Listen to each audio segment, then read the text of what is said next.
Have the feeling that the world has put you on fast forward and you're having trouble keeping up, the next speaker is going to have what could be a key for you to help in that area.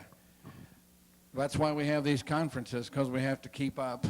But there's so much material that's written and printed material that we need to absorb every day. If you're like us, you get a lot of junk mail, and of course you ought to read it all. Or get it digested, or get whatever you want digested. And there's so much material coming out, you can get enough material here to run you for months and months, as you know. Dick Welch is going to talk to us about a process that he has researched and developed over a period of the last 14 or 15 years, spent a lot of money on finding out what the key was, how to do it, and that sort of thing. And he teaches this course called Subliminal Dynamics, and of course has people all over the country. And it is doing the same thing now. He's trained a group of teachers. He's taught over 8,000 or more people so far in this method. And I think you're going to be fascinated by listening to and hearing about subliminal dynamics. So first from Omaha, Nebraska, now from California or wherever, because he's on the road all the time. Welcome Dick Welch this morning, please. If you need this, Dick. Well, I think we're okay. Everybody hear me all right? That okay? Okay. Thank you, Dean.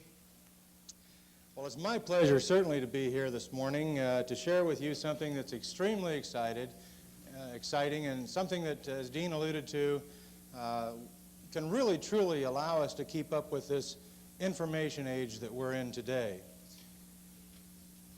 I think maybe I should preface this by saying that we're the only people in the world that teach this. It was discovered quite by accident 15 years ago in Phoenix, Arizona. I was looking for a better way to speed read. I had purchased a speed reading academy in Phoenix and really knew nothing about speed reading. I guess that was a blessing.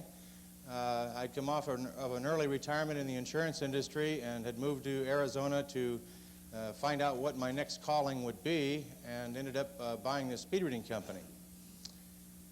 In 1975, about 90 days into owning this speed reading company, I became very disillusioned with the speed reading industry. Not because speed reading did not work, but because what I saw happening in the industry was just absolutely startling to me. Here was a process that worked. Comprehension was better, retention was better from speed reading than it was from reading. Thousands of people, probably millions at this point, have gone through speed reading courses. Many paid hundreds of dollars to do it, had learned the skill, and yet 90% of them within 90 days had regressed back to reading. Now, that was not only a very startling statistic for someone that was in the speed reading business to know about, but it also really bugged me, to be honest with you, because here was something that worked. Why would people leave that alone? Why would they not continue using it? And what I went around the country, interviewed over 5,000 people that had recently come out of speed reading courses, and I kept hearing the same thing over and over and over again. It went something like this. Gosh, I'm no longer repeating the words back to myself like I do when I read, or sub-vocalizing the words.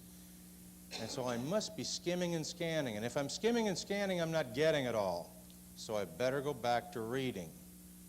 And what they were literally doing was talking themselves out of using this process, which at that time I didn't really understand at all, the differences between the conscious and the subconscious parts of the brain. I'd come from a very structured background. And all I knew was they were talking themselves out of it. Today I know that the conscious mind was literally talking them out of it.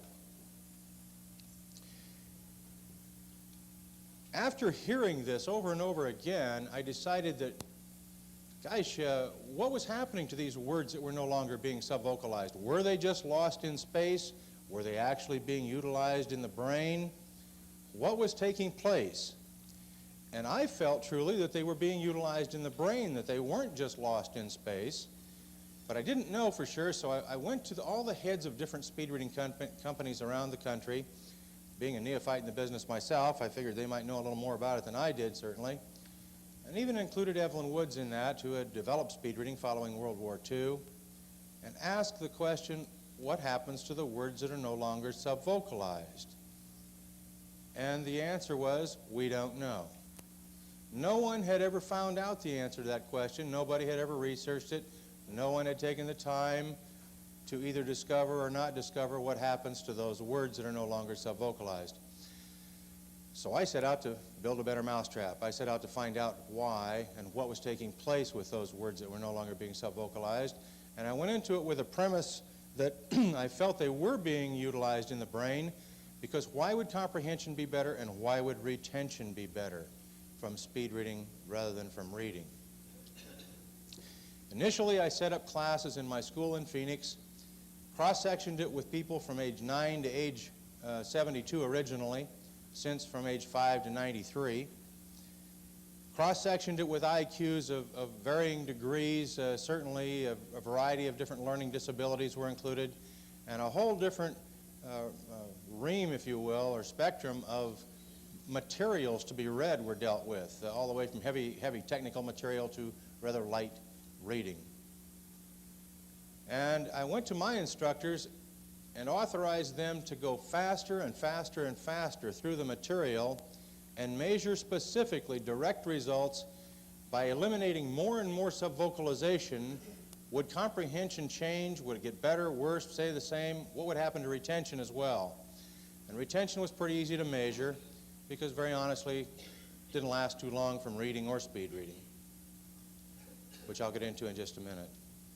The fact was there was a direct correlation. The faster people went through the material, the less they subvocalized or read the material, the higher the comprehension got and the better the retention got. Now let me just give you an example, and so that the conscious reasoning part of your minds has something to latch onto about what I'm talking about here. This little diagram will point out to you the differences between reading, speed reading, and subliminal photography. New phrase there, subliminal photography. That's what we called this process, and I named it in 1980. It was actually discovered in 1975. According to the National Education Association, the average adult reader in the United States reads at about 250 words a minute. That's approximately 1 page per minute. However, that's pretty light material.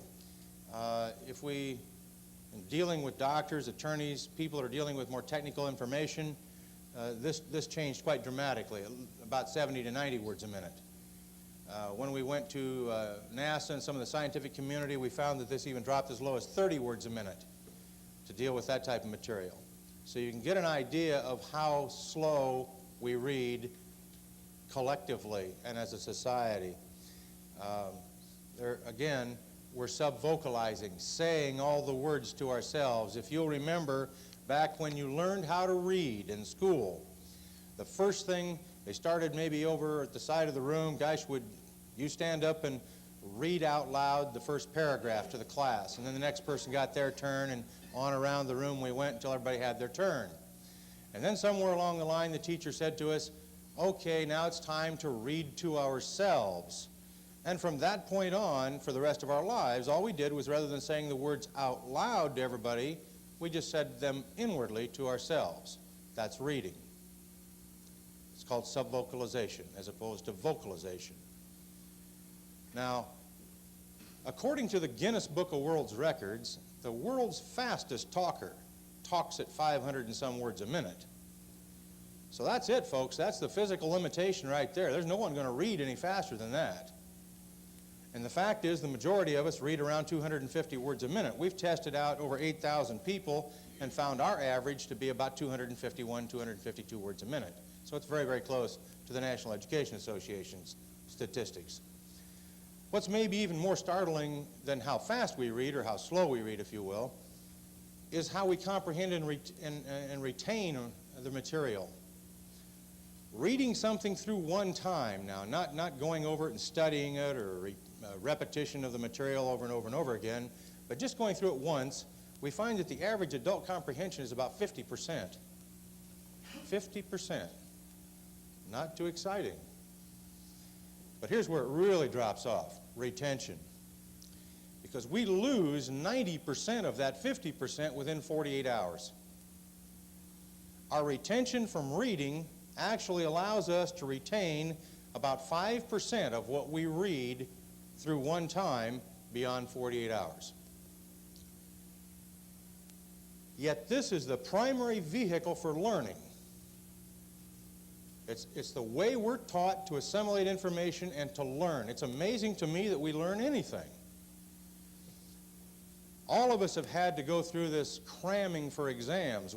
Going through school, I mean, boy, we're reading right up to the minute we walk in the door to take that exam. And here's the reason why, obviously. We lose it so rapidly, we've got to have it right there to take our test. And really, what's amazing to me is we go through and pass tests going through school and get grades and end up graduating. I get a kick out of people that, and I'm not knocking it, but who have a PhD. They've taken a lot of tests and passed them. They've spent time, a lot of time, reading the material so they could pass their tests.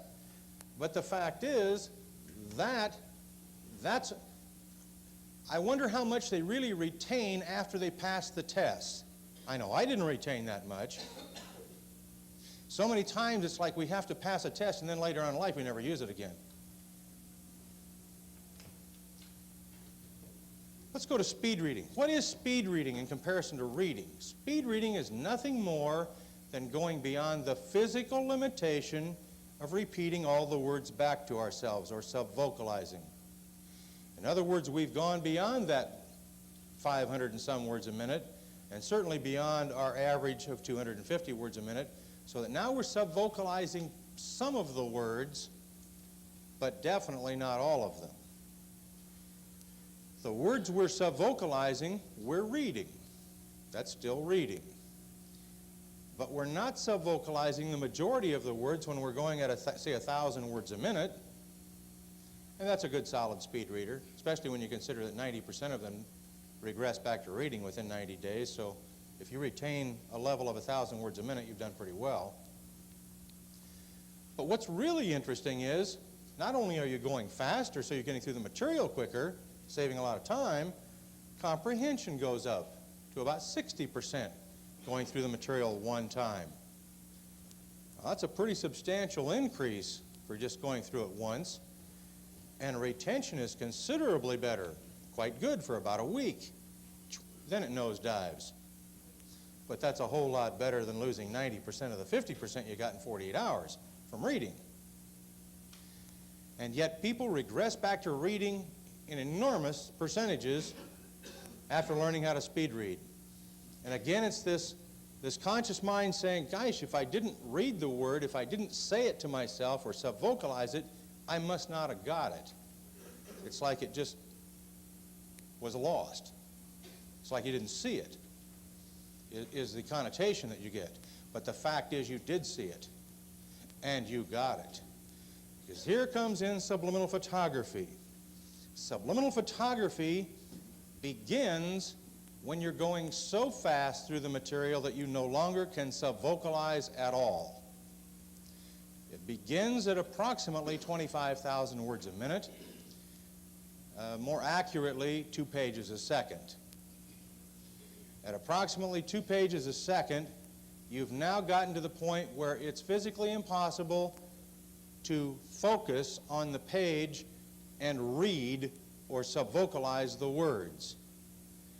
But we even go a step further than that, because what we found out is that when you're dealing with what we're dealing with in subliminal photography and the part of the brain that does this, as Dr. Farr mentioned yesterday, it's irrelevant whether you get this material right side up and frontwards or upside down and backwards or sidewards, or you can get it anyway. Because the part of the brain you're dealing with doesn't require focusing and reading. It just literally takes a picture of it as it goes by at the rate of 2 pages a second or faster. Now that is why I've put down here 25,000 plus. Because the plus, we've tested this way beyond 25,000 words a minute. 25,000 words a minute represents 2 pages a second with relatively large print. You can go at 2 pages a second with relatively small print and get up to 100,000 words a minute quite easily. In our course that we teach, everybody experiences 25,000 to 52,000 words a minute, simply the difference in the size of the print. You're dealing with a constant speed of 2 pages a second. But we did find out, in fact, in our testing, that you could even go faster than that. We found out what the physical dexterity limitations were in turning pages, is what it boils down to. But we had people going up and up and up this ladder of words per minute to astronomical figures. Back in 1975 and 76, actually went beyond the world speed reading record on a daily basis with 6, 7, 8, 10 people a day breaking the existing world's record of 100,000 words a minute at the time. And eventually a young boy in Mesa, Arizona by the name of Larry Maper, a 15-year-old freshman in high school there, peaked out at an amazing 606,000 words a minute, physically turning pages. Did this in front of about 30 educators in our school in Phoenix, went through the novel Ben-Hur in 30 seconds, and then took a 100-question in-depth written test over the material that had been provided by these educators and scored 90% on it. What was possibly more startling than that, folks, is that Larry Maper was a dyslexic. Larry Maper had read one book in his entire life prior to that. He was a D student in school. He was looking forward to the time that he could drop out at the age of 16. And yet the next semester, Larry Maper went back to school and in 2 weeks completed his entire semester's curriculum with straight A's. And 3 semesters later graduated from high school a straight A honors student 1 full year early. Larry wasn't alone. We've tested this in the Phoenix Elementary School District, 1977.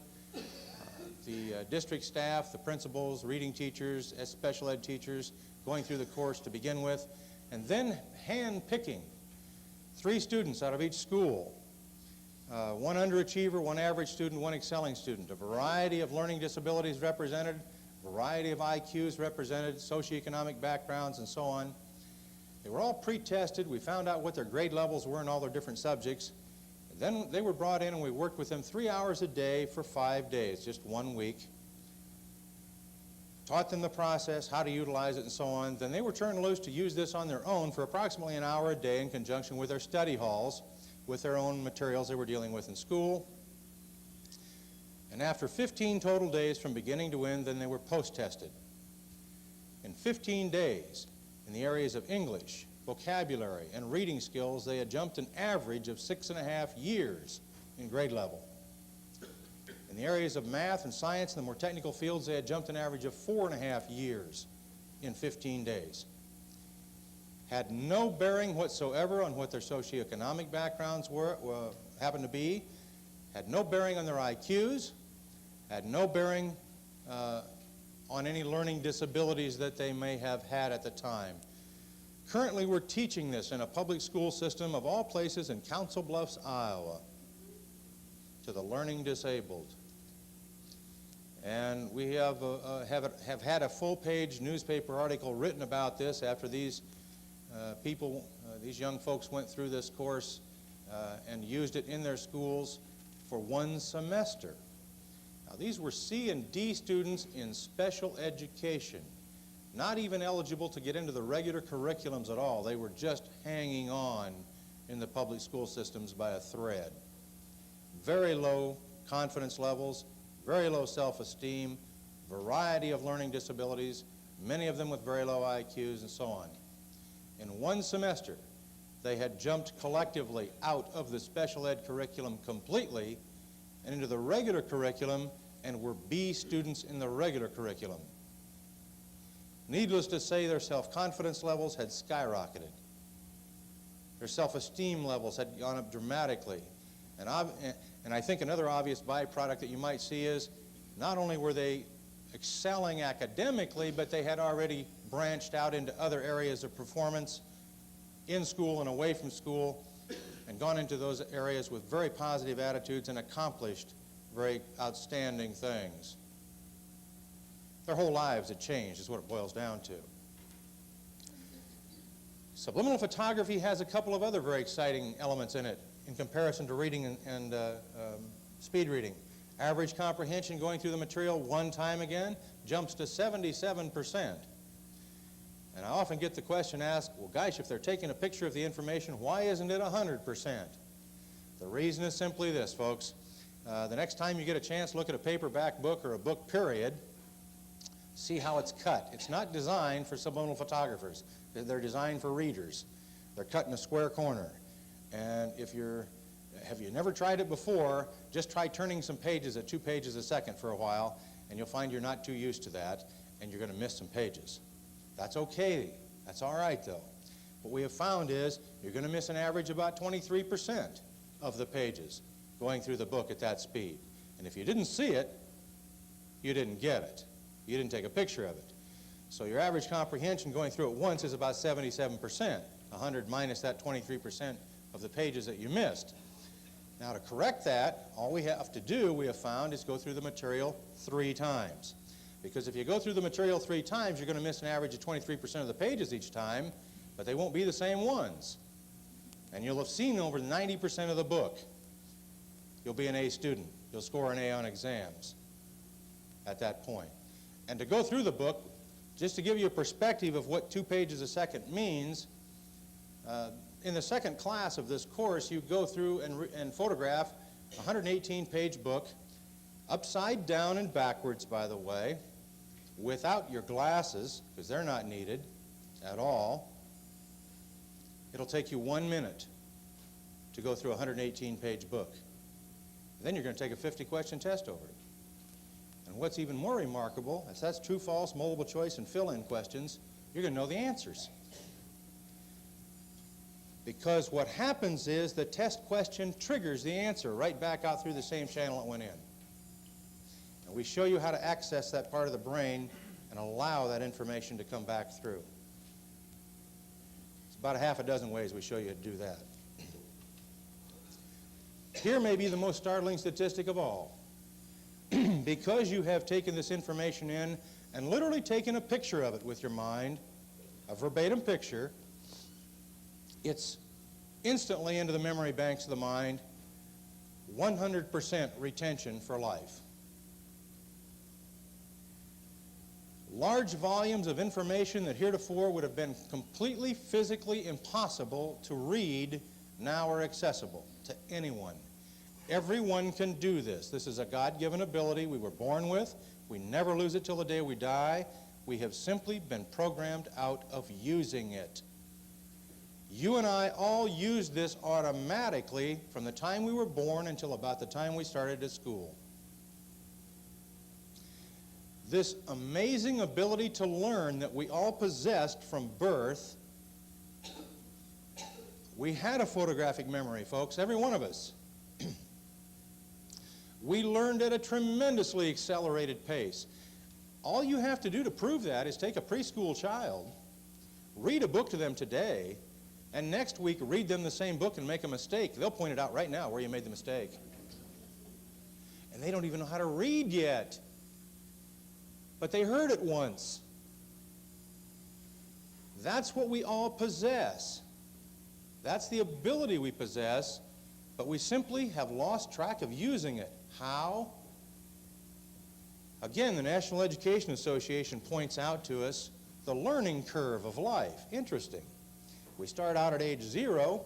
Nobody's ever named this method of learning here between 0 and age 5 that was automatic, that was natural. But wow, was it effective? In fact, depending on which expert you're talking to, as much as 90% of our learning takes place right there in our lives.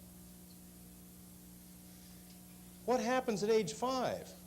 We go to school. We get to learn how to learn now. They teach us how to learn. It's called a rote memory system of learning. It's based on repetition, repetition, repetition, and reading as its primary vehicle. Wow, is that efficient?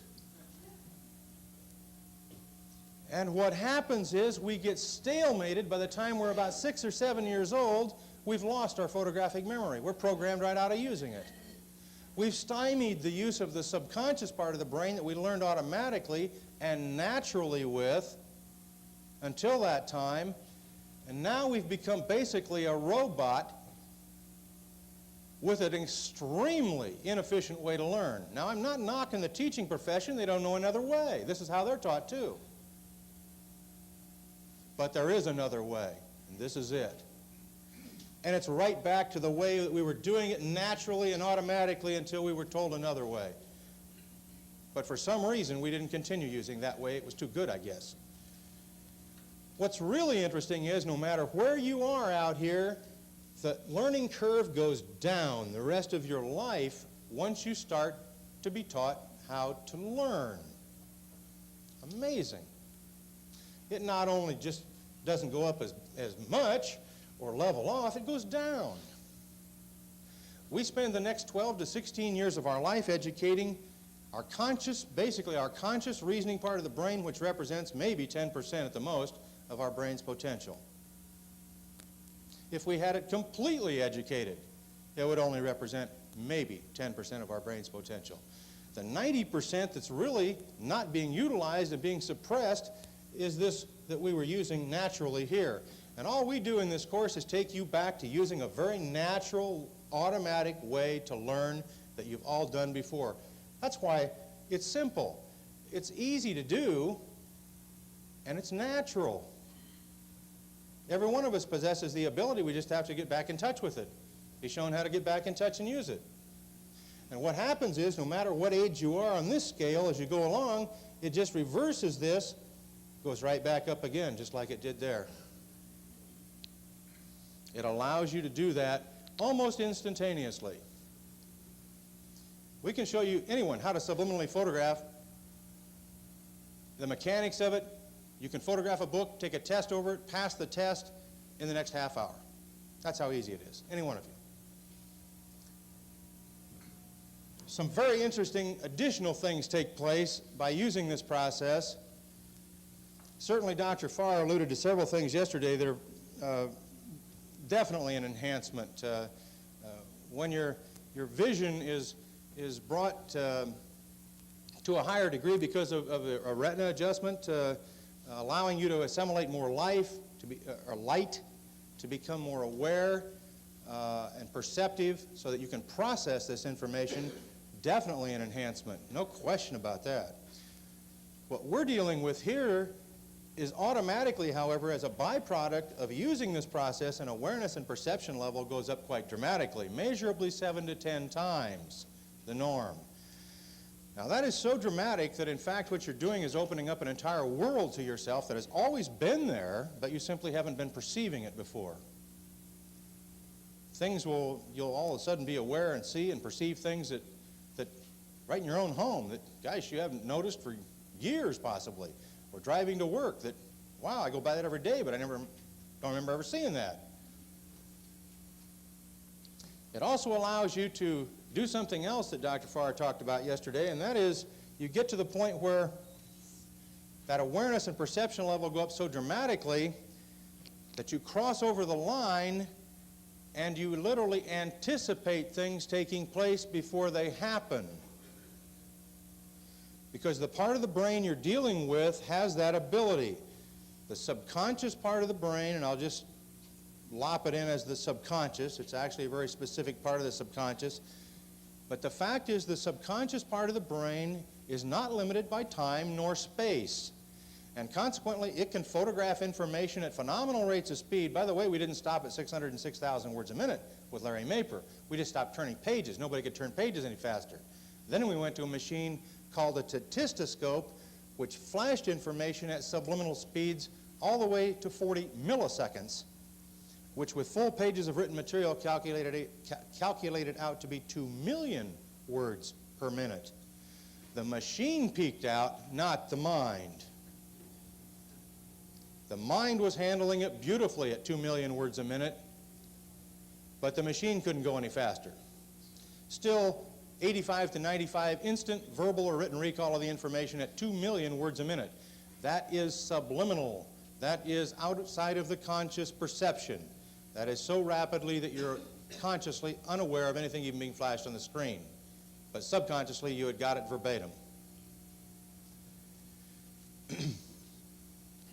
Where we've worked with pilots, law enforcement people, special service armed forces units, people in very dangerous occupations, this is a godsend. Awareness and perception levels increasing this dramatically because they have an edge that allows them to anticipate things happening before they happen. When control groups from the Arizona State University campus were tested, they always had a lag time between action and reaction. Varied, but there was always a lag time there. Our students experiencing this process had eliminated that lag time completely. Varied again, anywhere from a split second ahead of time they would be aware of something before it took place, to as much as 48 hours in advance, 2 full days. In this course, we also have found some 350 specific applications to date for the use of the part of the brain we tapped into in 1975. The last several years of research and testing were done in conjunction with the Stanford Research Institute, a lot of private testing that was funded by myself as well. And this testing was really to develop and test out and verify other applications for the use of this part of the brain. It's a very exciting part of the brain. It has enormous capabilities lying within it that we're just being able to start to uncover. You know, dealing with the mind is a very humbling experience. Here I am, a fellow with 2 years college education. I have a staff that's certainly much better educated in that regard than myself for the most part. But I've been blessed to stumble into something that really has and can have an enormously positive impact on our society. Foreign governments have been after this, by the way, for several years. For 11, 12 years now, Japan. I've rejected their offers. I've rejected the offers overseas in South Korea, Australia, some other places. I won't do that forever, but the fact is I want this to take place in this country first. I feel it's imperative that we have this, the use of this in this country first. We're talking about increasing our learning abilities 50 to 100 times the norm. That is such an acceleration that truly we can change with any mass use of this. We can change a society in a very positive manner in a matter of 5 to 10 years. South Korea wants this to put it into their public school systems for 12 million students. Japan wants it in their public school systems. They haven't waited for me, by the way. In 1980, they replaced their counselors in their public school systems with hypnotists. So they're dealing with subconscious learning now. Have you noticed how we're losing out? Have you noticed that over the last few years our education has dropped from first in the world to 14th? Have you noticed how the Japanese are buying up our country? There's some things going on a pretty large scale that something like this can have quite an impact in turning around. And we're very committed to getting this not only in a broad base throughout the United States, but eventually into public education. Wow, that's a cat's meow, though, let me tell you, that public education system. Wow. That's a can of worms if I ever have seen one. But we're working on it. Help us if you can. I want to throw this open for some questions and answers. I can talk about this for days. There are many, many other applications to this, but including health and others. But yes.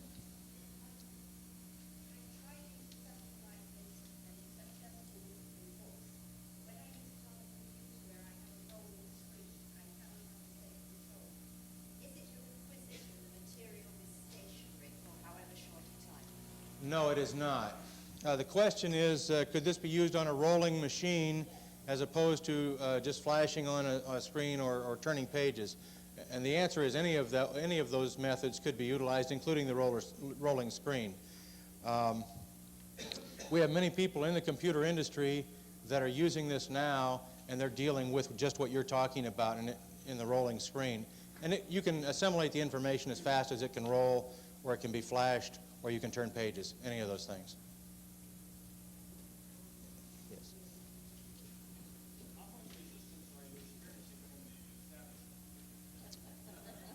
How much resistance are we experiencing from the establishment? At times, a lot. Certainly, in the early stages of development of this, an awful lot. I am noticing, however, in the last year or so that those barriers are coming down. And thank God for it. I think we're truly coming into an age of enlightenment. We're truly coming into an age of a mental revolution. And boy, is that going to be exciting. We thought the Industrial Revolution was exciting. The technology revolution was exciting. The mental revolution is going to be something that to truly behold. And we're loving it, being on the cutting edge of that. I don't know if I can quite articulate this, but my problem is with words versus pictures. You got to have a meaning. You got to know a meaning of a word to be able to do something with the word. Okay. I believe the question would be, how do you get meaning from this as opposed to just data? Or picture. Okay. It's really no different than reading. It's just that you're doing it much faster. It's kind of like comparing a typewriter to a word processor. You're accessing the part of the brain when you subliminally photograph where all of the memory banks are, where all the information is storehoused that you've taken in since the moment you were born. Everything is there, and you have access to it. All you're doing is putting in new information. Now, it's cross-sectioned with everything else you have there. And one of the neat byproducts of subliminal photography is you photograph a book on a given subject, and then all the information that you know on that subject becomes available to you and gives you cross-reference material. And you know the difference, what just came from what you just photographed and also what came from other sources that maybe you've forgotten, you dealt with years and years ago, but it's still accessible, it's still there. And the meanings come through probably much better even than from reading because you have access to that part of the brain wide open and available. Is there a way to demonstrate subliminal photography? We have done so many times, yes. In fact, even on live television on the Today Show at over 200,000 words a minute, it becomes kind of a dog and pony show, unfortunately. It's like most people will say, gosh, I'd like, if I could see that done, then I know I could do it. That truly turns into a bunch of hogwash because what happens is then you see somebody else do it and it's like, oh, wow, they can do it. No way could I do that. And it does become kind of a farce. The fact is I can have you do it in 15 minutes. Yes. Suppose you want to teach a course of differential equations, for example, and you had a book on it. Could you show it to a mature student and have him understand differential equations in 5 seconds or whatever speed you think he can do it? Can he do a problem after that and do it successfully? I would say the answer would be yes, but I'm absolutely not positive. All I can tell you is some examples of things we've had happen. We had a salesman up in Minneapolis that went in and photographed a nuclear physics textbook, then went back, took the test over it, then went in and discussed it with a professor, scored in the 90 percentiles on the test, and was able to discuss it in detail. He knew nothing about the subject whatsoever. The question is, would you trust a handbook, let's say on repairing a nuclear reactor, and giving it to a person and showing him in 5 seconds, say, go ahead and fix the nuclear reactor? Personally, I don't know that I would trust him with a nuclear reactor. Well, that's the question. I don't know that I'd trust him if he sat there and read it, though, for the next 10 days. I'm just saying.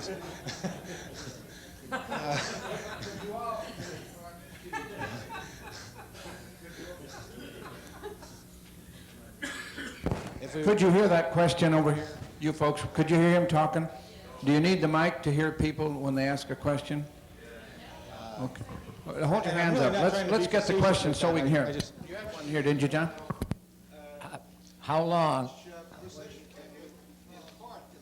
Wait a minute, Alvin. We're over here now. How long does the average person need to learn this method? it's really instantaneous that you can experience it and you have the ability to use it. The conscious mind, it will take about 3 weeks of using it regularly so that it establishes a habit and will accept it and have the confidence to use it regularly. Over here. Hi, last night there was Dr. Wayne Farr who told us about vision, and what I'd like to know is if you could address the relationship of being able to be successful with this and one's vision, the ability to have that total vision that he was talking about last night. According to Dr. Farr, we had a talk this morning about this. And by the way, Dr. Farr has gone through this course. He also instructs this course. It would be very definitely helpful to have an open spectrum of vision to help with the awareness and the assimilating of the information. Approximately, and I don't know if Wayne's still here or not, but he mentioned this morning approximately 25% of the population has somewhat of an impairment in the spectrum of the vision.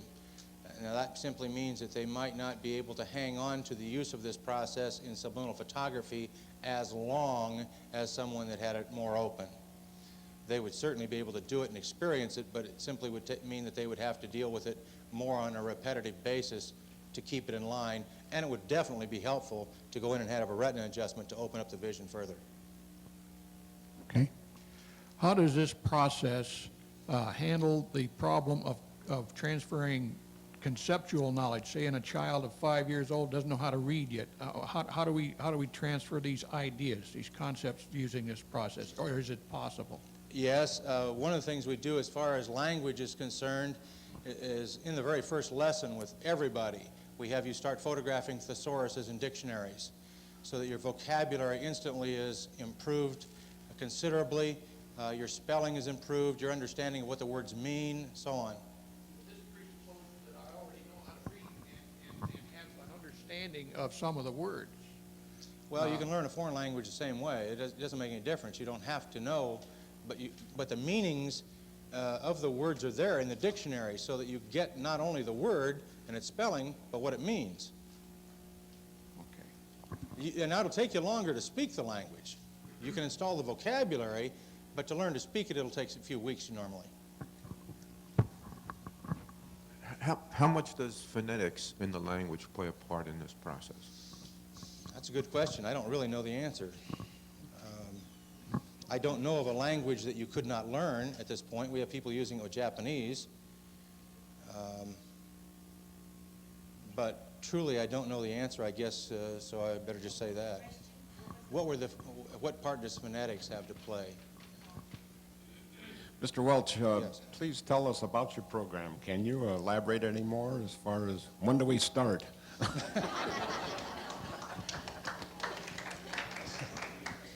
We have a class beginning right here in Orlando on Monday. And it will run Monday, Tuesday, Wednesday, and Thursday evenings. These are 4 3-hour sessions over the 4 days. That's all it takes. We have classes in the Los Angeles area running now, in the Denver area running now. We'll be opening up the New York area, Phoenix, Seattle, and all parts across the country. Within the next year, we're hopeful to be in every major metropolitan area in that period of time. We're very busy training instructors as well as putting people through the course. We do limit the classes to 25 people. So there's a lot of individual attention that goes into it. But right here in Orlando, next Monday we have classes beginning, and we'll run them pretty consistently after that. Did we get you answered yet, Alvin? Well, in a way, I'm not really completely satisfied. If what you say is true, then perhaps school is completely unnecessary. All you'd have to do is simply take the children and let them view these books at a very rapid rate, and they could spend 15 minutes a day and go home, and you could turn out fully educated citizens. This is quite a challenge. Yes, I'm it very is. I'm very skeptical about that. All right, let me answer that in one way. We have brought in the top curriculum writer for the public school systems in 1978 into Phoenix, had him go through the course, interview the educators behind this. We had the State Director of Education in Arizona behind this at the time, certainly the state PTA, many of the top educators and department heads and so on at Arizona State University and the public system there. And yet, it was such a radical departure from the learning methods and the accelerated learning that was involved that the public schools simply couldn't install it. It was physically impossible. We would have to go in, retrain all the teachers, all the administrators, and then go in and retrain all the students. And in the meantime, adjust and upgrade dramatically the curriculums. Because what was discovered was that if we dealt with an hour a day, like in conjunction with study halls, starting at the age of 5, when a student would start to school, by the time they were 12, they would have their first college degrees. And it would not make any difference what their IQs were, what their learning disabilities were, or their socioeconomic backgrounds were. They could all do that. What was really narrow-minded to me that I heard time and time and again at that time was, what are we going to do with a 12-year-old in the job market? In the first place, why would we put them in the job market with a college degree at the age of 12? Why not have master's, doctorate degrees, specialize in given fields, and graduate them at the age of 20, and really have something to deal with, and a complete change in our society? We don't have to, just because somebody has a degree, put them in the job market at the age of 12. That was kind of ridiculous to me, but anyway. Will the course be taught here in this hotel? Actually, we're set up now to hold it over on the other side of town at the Sheraton North. But we got enough people here that want to go. We'll get you over there. And will, if it's not at this hotel, it'll be over there, and you have any idea what the rates will be over there, anything? At that hotel? Yes. I don't know what they charge for a room over there, but there's lots of other hotels in the area, so. And if the first class, if there's only 25 to a class and more sign up, will you have 2 classes? Oh, yes. Will it be one after the other one or simultaneous? Yes. Well, we can run them both ways, actually. We have, we definitely plan on having one right behind it, which would run 9th, 10th, 11th, and 12th. But the course is, it's been asked how much is the course. The course is $495. The results are guaranteed, totally guaranteed. You will photograph in excess of 25,000 words a minute with better comprehension than you read with. How are we doing for time, Gary? We okay? 5 minutes. Oh, okay. Could this be taught by video, even though you won't It at this could time? be, but very honestly, I'm hesitant to put it out that way because there's a lot of very valuable things that happen in the interaction between the people in the room. And on a video, that's left out. Well, they have a table. They will have a table afterwards. This has answered a couple of your questions here to talk to them further about this. I have one question. What part of the brain of the anatomical structure are you really tapping in? Would you care to discuss this area? I would love to, but I won't. The reason I won't is that it is covered under a trade secret, which is the only way that we can protect the process from somebody else duplicating it in the United States. There isn't any person that deals with the brain, and certainly a medical doctor or a brain scientist or anything like that, that would not know what we're dealing with as far as the specific part of the brain. The fact is, the path to it, the specific part of the brain, the process itself has been written down on paper, copied, sent through the mail to myself, deposited in 2 different safety deposit boxes in 2 different cities, and remains a trade secret, and that's the only way I can protect it. There's not any way to patent it, if you will. So that's the way to do it. Question I have right now is this. In college, we have a lot of people with degrees. They don't have an education in horse sense. Can you get that? Because and nothing is worse than having somebody with a sheepskin and not a bit of common sense. If you incorporate that, victory. I'll go with that all the way. They don't have enough bee pollen, right, Jim? Is there any relationship between what advertisers know and understand about subliminal seduction and what you're talking about? Absolutely. Wow, you bet. We go into that in this course. when this awareness and perception level raises as it does, you will definitely be able to see it without any problem whatsoever. We expose it. Unfortunately, a lot of it is negative, and certainly the fact that you become so aware of it going on, it loses its impact to you. And then we teach you how to reprogram your own mind, which this part of the brain is very programmable that you're in touch with, and utilize that direct programming to yourself on a daily basis, following some very specific guidelines, including being specific, being detailed, always positive, and always with good to all concerned.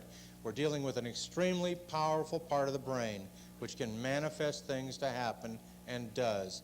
And as a matter of fact, what we have found in the last 5 years of testing with this is that we're dealing with a part of the brain that is pure cycles on a 48-hour cycle. And by that I mean, over and over and over again, we see a 48-hour figure popping up at where the effectiveness level of this dwindles after 48 hours, but is extremely strong within a 48-hour span of time. About 80% of what we specifically program into this part of the brain to have happen will happen, if it's possible at all, within 48 hours. So the results are very astounding and quick. You see them as you're going through it. Now, I have a lady back here in the dark. Doctor? You really just answered my question. My question was, if you took the course, could you determine when they bleep these things on television, which they're doing to us, by the way, whether you could discern whether it was done and how you could analyze that within yourself? You'll know exactly how it's done and why and what the results are. I think a common misconception, I will just offer my 2 cents worth of the brain. I believe the brain is a receiver. Okay, it's an electrical receiver, and therefore you can receive it through these subliminal dynamics. Oh, there's no question about the fact you can receive it. You can also access it. I guess that's it.